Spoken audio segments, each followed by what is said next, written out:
मगाशी या ठिकाणी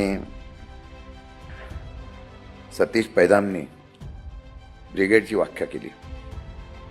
दामजी, ब्रिगेड आणि माझं संघटन आपण एकत्र करूया आणि महाराष्ट्रामध्ये एक इतिहास घडू.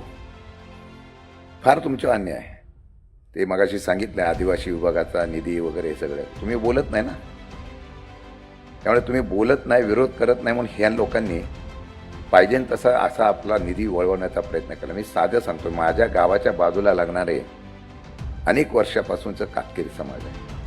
आजही त्यांना घर नाही, पिढ्यानं पिढ्या आहेत. का तर तुमच्या नावावर जमीन नाही. शासकीय जमीन आपण कोणालाही देता, उद्योगपतीला देता. अरे हिंमत दाखवा ना, एक हिंमत दाखवा. आणि आमच्या सगळ्या महाराष्ट्रातल्या आदिवासी विभागाच्या असलेल्या मंत्र्यांनी महाराष्ट्रातला आदिवासी जिथे जिथे आहे तिथं शासकीय जमिनीवर त्यांचं हक्काचं घर मिळून त्यांना एक नवे उच्चार देण्याचं काम करा. शाळा द्या, शिक्षण द्या. आमची मुलं हुशार नाही, आमची मुलं हुशार आहेत. हो, कर्तृत्वान आहे, पण आपल्याला जमीत धरलं जातं.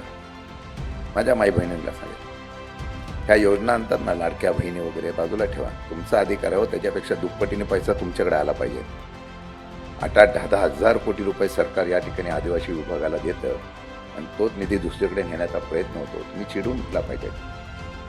मी आज एकच सांगणार आहे, महाराष्ट्रामध्ये आपल्याला बदल करायचा आहे.